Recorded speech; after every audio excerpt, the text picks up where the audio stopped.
నమస్తే welcome to 69 TV news నేను మానస ముందుగా బులెటిన్ లో హెడ్లైన్స్ చూద్దాం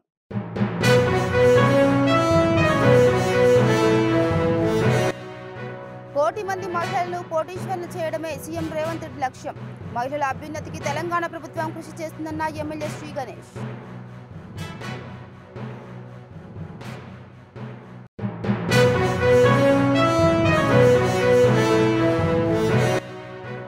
మహిళలు చిన్నపిల్లలపై అఘాయిత్యాలకు పాల్పడితే కఠిన చర్యలు తప్పవు మహిళల రక్షణ కొరకు ఏపీ ప్రభుత్వం శక్తి యాప్ ఏర్పాటు చేసిందన్న హోంమంత్రి అనిత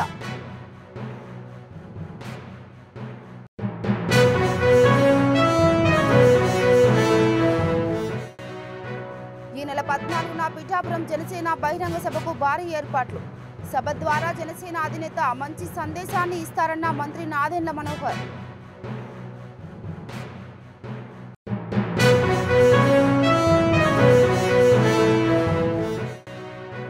గ్రూప్ 1లో జరిగిన అక్రమాలపై సమగ్ర విచారణ జరిపించి దోషులను శిక్షించాలి అక్రమాల వెనుక సీఎం సోదరుల హస్తం ఉందన్న బీసీ సంఘం నేత నరేందర్ గౌడ్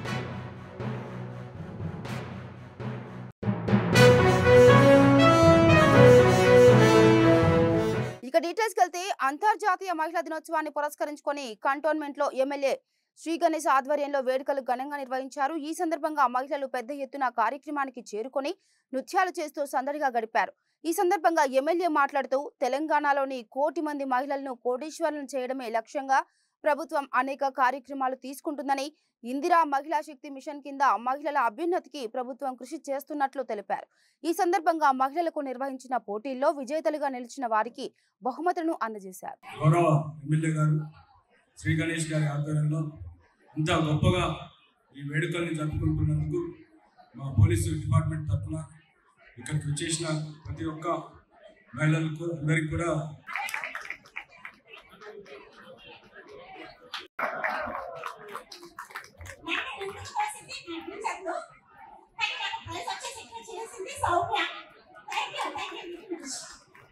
మహిళలు చిన్నపిల్లలపై అఘాయిత్యాలకు పాల్పడిన కేసుల్లో దర్యాప్తు వేగవంతం చేసి వెంటనే కఠిన శిక్షలు విధించడం జరుగుతుందని ఏపీ హోం మంత్రి వంగలపూడి అనిత అన్నారు అంతర్జాతీయ మహిళా దినోత్సవ వారోత్సవాల్లో భాగంగా నక్కపల్లిలో అనకాపల్లి జిల్లా పోలీస్ శాఖ ఏర్పాటు చేసిన మహిళలకు మెగా అవగాహన కార్యక్రమంలో హోం మంత్రి ముఖ్య అతిథిగా హాజరయ్యారు ముందుగా నక్కపల్లి పోలీస్ స్టేషన్ నుండి ప్రభుత్వ డిగ్రీ కళాశాల వరకు ర్యాలీ నిర్వహించారు ఈ సందర్భంగా మంత్రి అనిత మాట్లాడుతూ మహిళల రక్షణ కొరకు ప్రభుత్వం శక్తి యాప్ ఏర్పాటు చేసిందని ఆపదలో ఉన్న మహిళలు ఆడపిల్లలు 112కు ఫోన్ చేసి పోలీసు వారి సహాయాన్ని పొందవచ్చునని తెలిపారు శక్తి టీంలు పట్టణాల్లో 5 నుండి 10 నిమిషాలలో గ్రామీణ ప్రాంతాల్లో 10 నుండి 15 నిమిషాల్లో ఫోన్ వచ్చిన ప్రాంతానికి చేరుకొని సహాయం అందిస్తాయని చెప్పారు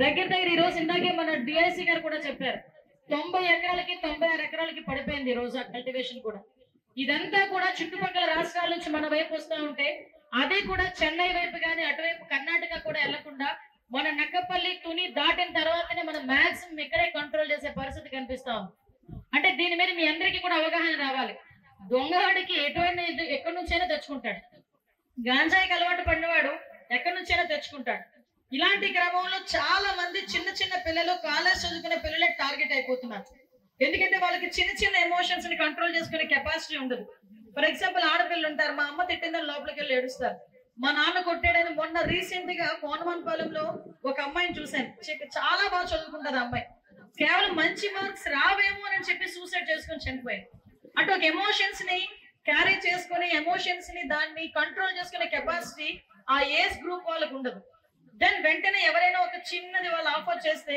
దాంట్లో ఏదో వాళ్ళకి ఆ మత్తులో ఏదో ఆనందం ఉందనే ఉద్దేశంతో వాళ్ళు తీసుకుంటారు కొంతమంది ప్యాషనేటిక్ గా తీసుకుంటారు ఇటువంటి నేపథ్యంలో ఈ రోజు ప్రత్యేకంగా అలాంటి వాళ్ళని కంట్రోల్ చేయడానికి మీరు నమ్ముతారా దగ్గర 39,000 మందికి ఈ రోజు మనకి మోటివేషన్ క్లాసెస్ కానీ ఈ రోజు కంట్రోలింగ్ చేయడానికి వాళ్ళందరికీ కూడా ట్రైనింగ్స్ కూడా ఇప్పించే పరిస్థితి దగ్గర 600 పైన ఈ రోజు మీ కౌన్సిలింగ్ క్లాసెస్ కూడా కండక్ట్ చేశారు పోలీస్ డిపార్ట్మెంట్ వాళ్ళు ఒక్కసారి మనందరం కూడా ఆలోచన చేసుకోవాలి. ఈరోజు చాలా మంది మహిళల మీద ముఖ్యంగా నేను ఎందుకు చెప్తున్నా అంటే నిదాన్ పోర్టల్ అని ఒక పోర్టల్ ఉంది. వన్స్ గంజాయి అనేది చాలా మంది ఏమనుకుంటారంటే నా దగ్గరికి వస్తారు కొంతమంది నాయకులు, అమ్మ గంజాయి వాడు పండించట్లేదు రవాణా చేయట్లేదు అమ్మ, క్యాబ్ తీసుకున్నాడు అంతే, కేసు చెప్పమ్మా కొంచెం అంటారు. నేను ఒకటే అంట తోలు తీస్తానంటాను. ఎందుకో తెలుసా, గాంజాయిలో తాగిన వాళ్ళు తీసుకున్న దానికి ప్రేరేపించిన పండించిన సరఫరా చేసిన లావాదేవీలు చేసిన ఏం చేసినా గాంజాయి విషయంలో తప్పే. ఈ నెల 14వ తేదీన పీఠాపురం నియోజకవర్గంలోని చిత్రాడ గ్రామంలో నిర్వహించనున్న జనసేన పార్టీ 12వ ఆవిర్భావ సభకు భారీ ఎత్తున ఏర్పాట్లను చేస్తున్నామని, ఈ సభకు లక్షలాది మంది జన సైనికులు హాజరవుతారని మంత్రులు నాదెండ్ల మనోహర్, కందుల దుర్గేష్ తెలిపారు. ఈ సందర్భంగా కాకినాడలో మంత్రులు మాట్లాడుతూ జనసేన పార్టీ అధికారంలోకి వచ్చిన తర్వాత మొట్టమొదటిసారిగా ఈ సభను నిర్వహిస్తున్నామని, దీనికి పార్టీ కార్యకర్తలు అధిక సంఖ్యలో హాజరవ్వడానికి అన్ని ఏర్పాట్లు చేస్తున్నామన్నారు. దేశవ్యాప్తంగా ఉన్న పవన్ అభిమానులు జన సైనికులు లక్షల్లో ఈ సభకు హాజరవుతారని, ఈ సభ ద్వారా జనసేన అధినేత పవన్ కళ్యాణ్ నుంచి మంచి సందేశాన్ని ఇవ్వనున్నట్లు వారు స్పష్టం చేశారు. ఆ కళల్ని సాకారం చేసుకునే దిశగా ప్రయత్నం చేసి ఇవాళ అధికారంలో భాగస్వామిగా ఉంటూ పేద ప్రజల కోసం నిరంతరం నిర్విరామ కృషి చేస్తున్నటువంటి పెద్దలు పవన్ కళ్యాణ్ గారి నేతృత్వంలో 12వ ఆవిర్భావ దినోత్సవాన్ని చరిత్రాత్మకమైనటువంటి కాకినాడ పరిసర ప్రాంతాల్లో చిత్రాల గ్రామంలో నిర్వహించుకోవడం అనేది చాలా ఆనందంగా ఉంది. శ్రీ నాదెండ్ల మనోహర్ గారు తొలి నుంచి కూడా ఏదైతే ఈ పార్టీలో ఉద్దేశపూరితమైనటువంటి నాయకత్వాన్ని అందించారో వారి నేతృత్వంలో ఇవాళ ఈ ఆవిర్భావ దినోత్సవ వేడుకల్ని అంగరంగ వైభవంగా నిర్వహించుకోబోతున్నాం.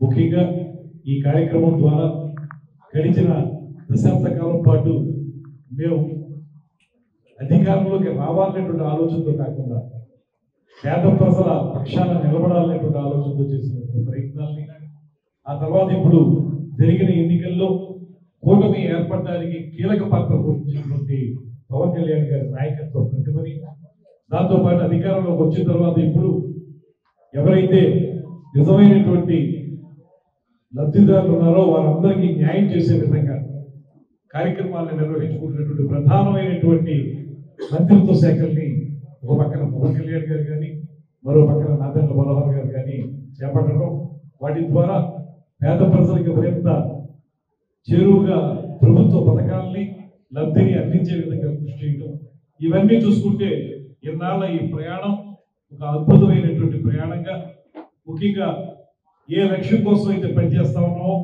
ఆ లక్ష్య సాధన దిశలో ఇవాళ అధికారంలోకి రావడం, వచ్చిన తర్వాత చేసుకుంటున్నాం. పార్టీ పరంగా రాష్ట్ర ప్రజలు ఎదురు చూస్తున్న సభ, ఎందుకంటే కూటమిలో మేము భాగస్వాములు అయినాక ప్రభుత్వంలో బాధ్యతతో ప్రతిరోజు ప్రజలకి నిత్యం చక్కటి కార్యక్రమాలు చేయాలి, సంక్షేమం కానివ్వండి, అభివృద్ధి కానివ్వండి. ఈ కార్యక్రమాలతో పాటు రాబోయే రోజుల్లో ఒక బాధ్యతతోటి కూటమి ప్రభుత్వాన్ని ఇంకా ముందుకు తీసుకెళ్లే విధంగా మా పార్టీ అధ్యక్షుడు పవన్ కళ్యాణ్ గారు ఒక రోడ్ మ్యాప్ అనేది చాలా స్పష్టంగా మా పార్టీ శ్రేణులందరూ కూడా ఆ రోజున అందిస్తారు. ఇప్పుడే మీకు నానాజీ గారు చెప్పినట్టు రేపటి రోజు కూడా ఒక చక్కటి కార్యక్రమం గ్రామంలో ఏర్పాటు చేసుకొని ఒక రచ్చబండ కార్యక్రమం. ప్రజలు ఏం ఎక్స్పెక్ట్ చేస్తున్నారు, ఎటువంటి సమస్యలపైన మేము పోరాటం చేయాలి, ఏ విధంగా వాళ్ళకి క్షేత్రస్థాయిలో అభివృద్ధి కానివ్వండి, సంక్షేమం కానివ్వండి, మేము అందిస్తున్న కార్యక్రమాల ద్వారా మరింత మెరుగైన సేవలు అందించడానికి మేము చేయాల్సిన కార్యక్రమాల గురించి కొంచెం లోతుగా అవగాహన తెచ్చుకోవడానికి కోసం రేపు కూడా ఒక సభ ఏర్పాటు చేసుకున్నాం. ఏర్పాట్ల విషయంలో ఇప్పుడే మంత్రి గారు చెప్పారు మీకు.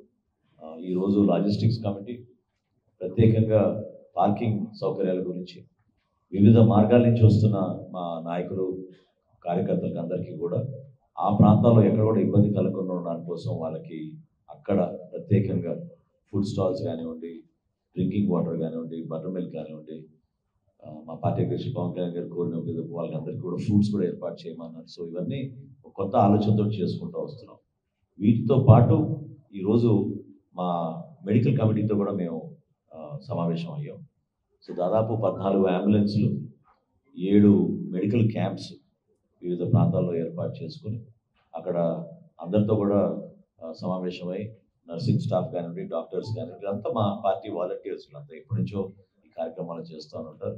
స్థానికంగా ఈరోజు గౌరవ శాసనసభ్యులు చొరవతోటి అపోలో హాస్పిటల్ యజమాని కూడా వాళ్ళ ముందుకు వచ్చి వాళ్ళు కూడా గ్రూప్ 1 లో జరిగిన అక్రమాలపై సమగ్ర విచారణ జరిపించి దోషులను కఠినంగా శిక్షించడంతో పాటు అభ్యర్థులకు న్యాయం చేయాలని తెలంగాణ బీసీ సంక్షేమ సంఘం అధ్యక్షుడు మేకపోతుల నరేందర్ గౌడ్ ప్రభుత్వాన్ని డిమాండ్ చేశారు.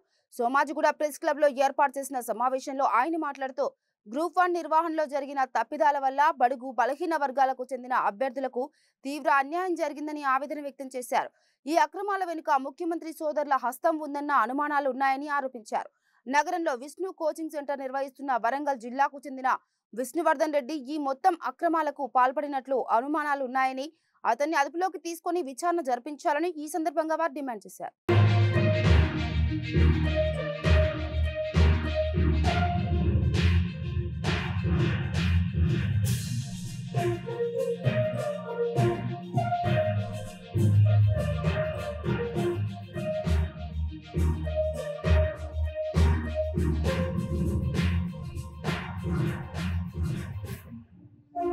భూమిని ఏ ప్రణాళికలో ప్రిపరేషన్స్ మనం నిర్వహిస్తాం కాబట్టి వచ్చే జరగబోయే పరిణామాలకు రేవంత్ రెడ్డి సర్కార్ బాధ్యత వహించాలి.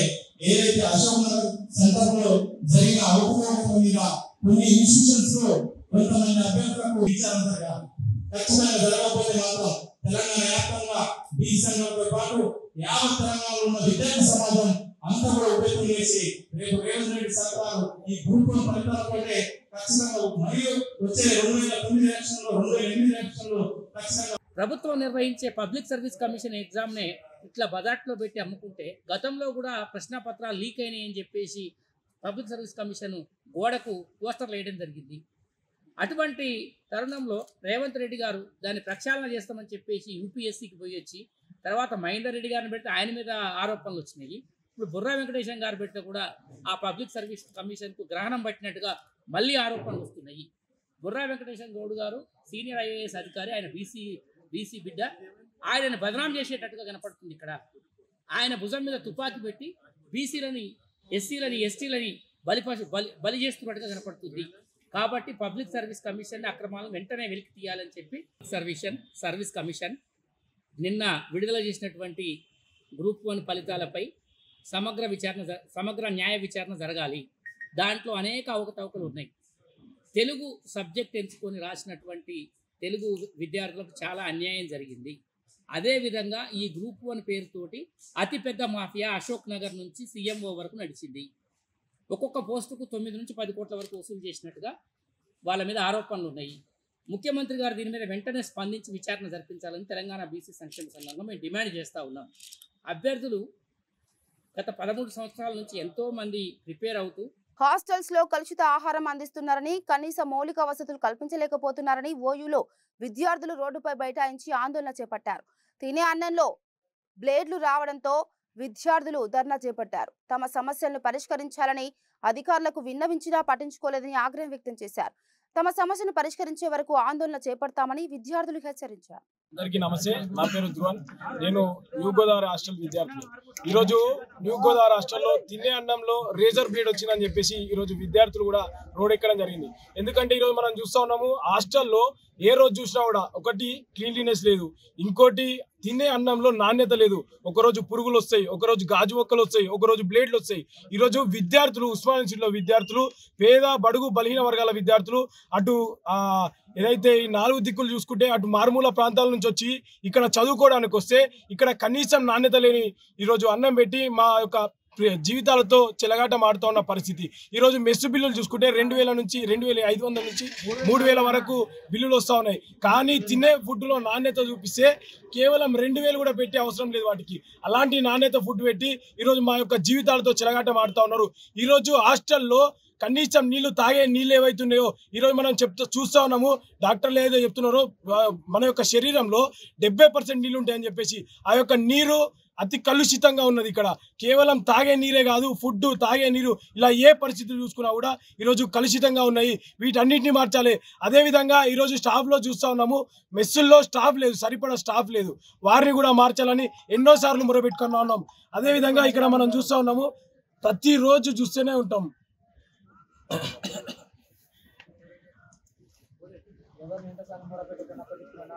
ఈరోజు మనం చూస్తున్నాం, ఒకరోజు ఈగ వస్తుంది,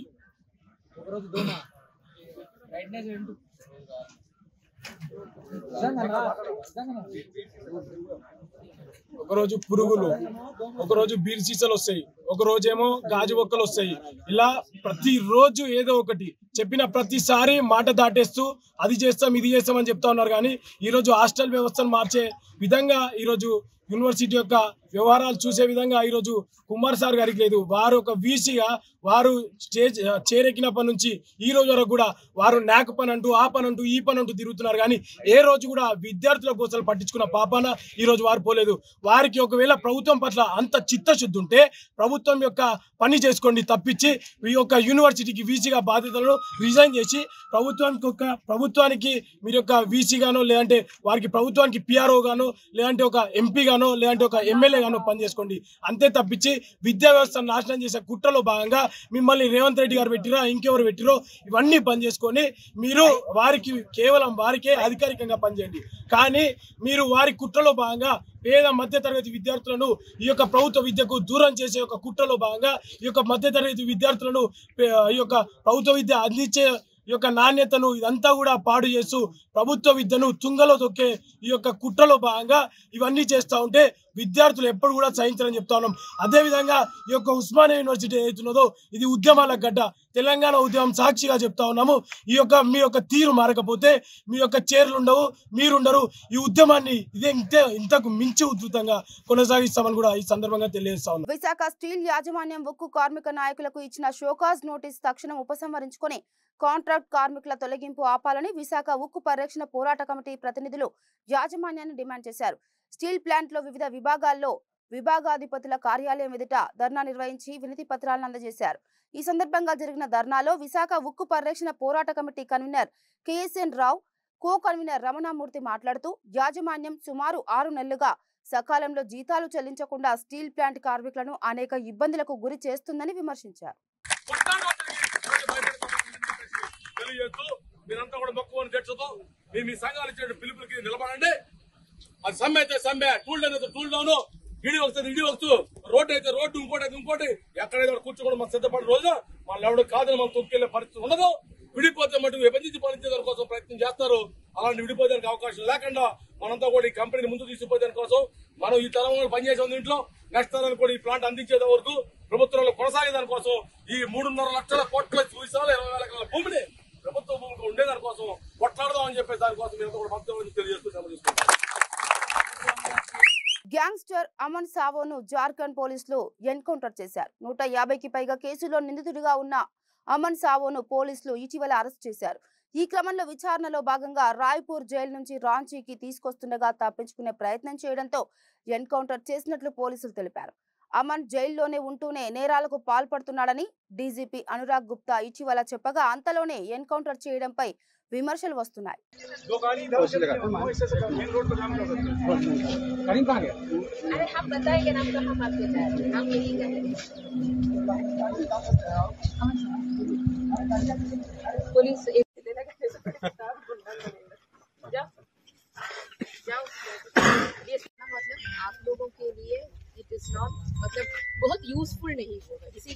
నల్గొండ జిల్లా గుర్రంపూడి మండలం ఆరెగూడెం గ్రామంలో నెలకొని ఉన్న శ్రీ తిరుమల నాథస్వామి వార్షిక మహోత్సవంలో భాగంగా మంగళవారం క్షేత్రపాలక ఆంజనేయ స్వామికి సింధూరాభిషేకం, అలంకరణ, ఆకుపూజ, సుదర్శన హోమం, పూర్ణాహుతి నిర్వహించారు. ఈ కార్యక్రమాల్లో గుర్రంపూడి మండల మాజీ ఎంపీపీ చెనుమల మాధవి జగదీష్ రెడ్డి పాల్గొని స్వామివారికి విశేష పూజలు నిర్వహించారు. ఈ సందర్భంగా ఆమె మాట్లాడుతూ ఎన్నో సంవత్సరాలుగా భక్తుల విశేషమైన పూజలు అందుకుంటున్న తిరుమలనాథస్వామి ఎంతో మహిమ కలిగిన దేవుడని, తిరుమలనాథస్వామి కృపా కటాక్షాల వల్ల వర్షాలు సమృద్ధిగా కురిసి ఈ ప్రాంతం పాడి పంటలతో విరాజిల్లుతుందని తెలిపారు.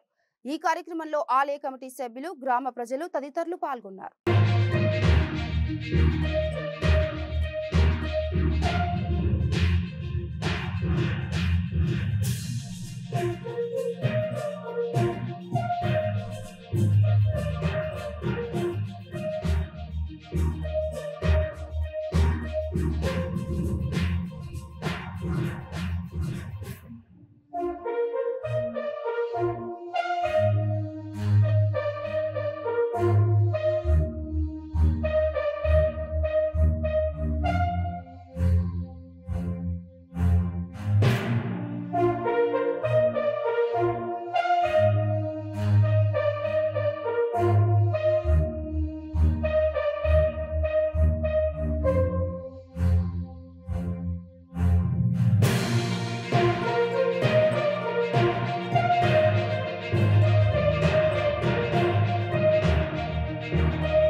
ఆరేగూడెం కొత్తూరు గ్రామ శివార్లో ఉన్నటువంటి ఈ 2 గ్రామాల మధ్యలో ఈ తిరుమలనాథ స్వామి వారు మేము చిన్నపిల్లలప్పటి నుంచి ఇక్కడ మేము ఏమనుకుంటే అది విజయవంతం అవుతుంది. కాబట్టి మేము ఆడపిల్లలు అందరం కలిసి ఆరేగూడెం ఆడపిల్లలు అసలు ఏ ఒక్కరికి కూడా ఏ వంక లేకుండా మేము అందరం అదృష్టవంతులుగా తీర్చిదిద్దినటువంటి మా తిరుమలనాథ స్వామి వారికి నమస్కరిస్తూ మేమందరం ఈ సంవత్సరం అన్నదానంలో పాల్గొనాలని మా నాన్నగారు అయినటువంటి గుడి చైర్మన్ మారం రామరెడ్డి గారు ఈ సంకల్పాన్ని చేకూర్చున్నారు. కాబట్టి అందరం ఆడపిల్లలందరం ఇక్కడికి సకాలంలో ఇచ్చేసి ఈ ప్రోగ్రామ్ ని సక్సెస్ చేసినామని తెలుసుకుంటూ ఈరోజు ఇక్కడ శ్రీ తిరుమలనాథ స్వామి దేవాలయం ఏదైతే ఉందో ఈ ఆరగూడెం లక్ష్మీదేవిగూడెం గ్రామాల సరిహద్దుల్లో ఈ 2 గ్రామాల సమీపంలో ఈ 2 గ్రామాలకు దగ్గరగా ఉన్నటువంటి ఈ యొక్క శ్రీ తిరుమలనాథ స్వామి పుణ్యక్షేత్రం ఇక్కడ ప్రతి ఏటా కూడా ఎంతో ఘనంగా ఒక 2 రోజుల పాటు స్వామివారి వార్షిక ఉత్సవాలు నిర్వహించడం జరుగుతుంది. ఈ సంవత్సరం కూడా ఈ యొక్క తిరుమలనాథ స్వామి దేవస్థాన కమిటీ చైర్మన్ మారం రామరెడ్డి గారి ఆధ్వర్యంలో మేమందరం కూడా కమిటీ సభ్యులమైతేనేమి ఈ యొక్క స్వామివారి భక్త బృందం అందరం కూడా పెద్ద ఎత్తున ఇక్కడికి విచ్చేసినటువంటి భక్తులకు వారికి సౌకర్యాలు కల్పించడం కానీ అదేవిధంగా ఈ యొక్క పూజా కార్యక్రమాలే కానీ అదేవిధంగా ఈ అన్నప్రసాద వితరణ కార్యక్రమమే కానీ ఎంతో ఘనంగా నిర్వహించడం జరిగింది. అదేవిధంగా మా కమిటీ చైర్మన్ మారం రామరెడ్డి గారు మా యొక్క గ్రామం ఆరగూడెం ఆడబిడ్డలందరికీ కూడా ఒక పిలుపునివ్వడం జరిగింది. ఒక మంచి సంకల్పంతో వారందరినీ కూడా ఇక్కడి నుంచి పెళ్లిలై వెళ్ళిపోయిన మా ఆడబిడ్డలందరినీ కూడా మళ్ళీ వారికి ఈ యొక్క ఊరిని గుర్తుకొచ్చేలాగా చేసి అదేవిధంగా ఈ యొక్క స్వామివారి సేవలో వారిని భాగస్వామ్యం చేయడం జరిగింది. వారి పేర్ల మీదుగా వారి చేతుల మీదుగా ఈ యొక్క అన్నప్రసాద వితరణ కార్యక్రమానికి ఇక్కడికి వచ్చిన వందలాది భక్తులకి వారి సౌకర్యార్థం ఈ అన్నప్రసాద వితరణ కార్యక్రమాన్ని ఎంతో ఘనంగా నిర్వహించడం జరిగింది. వారందరూ కూడా ప్రతి ఒక్కరు ఇంటింటికి కూడా ఉన్నటువంటి ఆడబిడ్డలందరూ కూడా తమ వంతుగా ఎంతో కొంత 5,000, 10,000, 20,000 వారంతా కూడా సహాయం చేసి ఈ యొక్క కార్యక్రమాన్ని చాలా విజయవంతం చేయడం జరిగింది.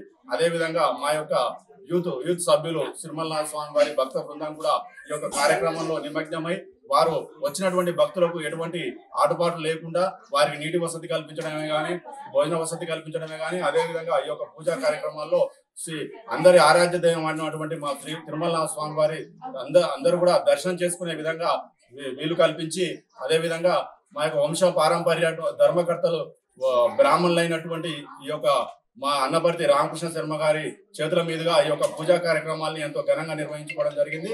అదేవిధంగా ఇక్కడ వచ్చినటువంటి భక్తులందరికీ ధన్యవాదాలు కృతజ్ఞతలు తెలియజేసుకుంటున్నాం. ఎల్లవేళలా ఉండాలని మనస్ఫూర్తిగా కోరుకుంటున్నాం.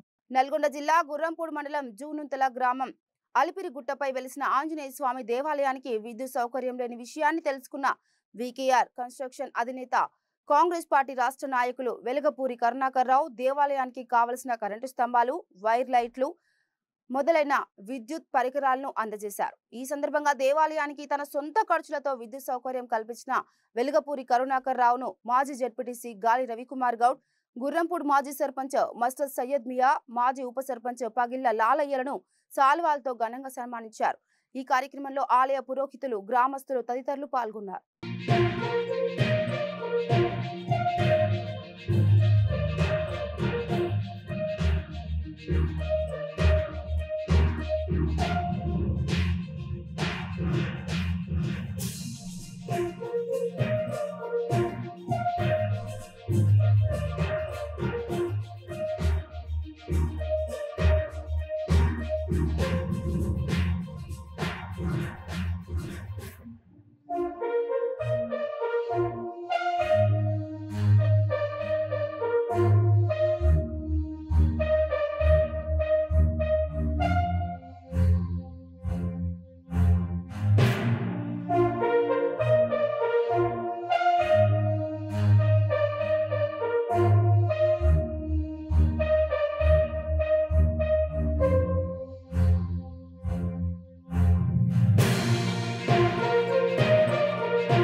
హెడ్లైన్స్ మరోసారి.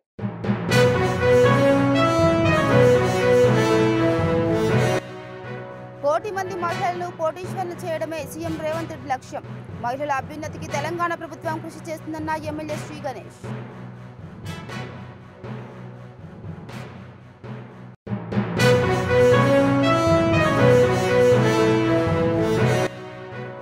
మహిళలు చిన్నపిల్లలపై అఘాయిత్యాలకు పాల్పడితే కఠిన చర్యలు తప్పవు. మహిళల రక్షణ కొరకు ఏపీ ప్రభుత్వం శక్తి యాప్ ఏర్పాటు చేసిందన్న హోంమంత్రి అనిత.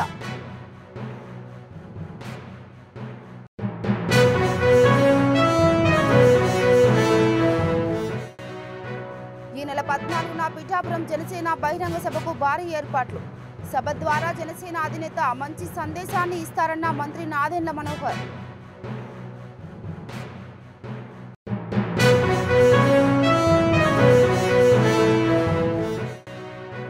గ్రూప్ 1లో జరిగిన అక్రమాలపై సమగ్ర విచారణ జరిపించి దోషులను శిక్షించాలి. అక్రమాల వెనుక సీఎం సోదరుల హస్తం ఉందన్న బీసీ సంఘం నేత నరేందర్ గౌడ్.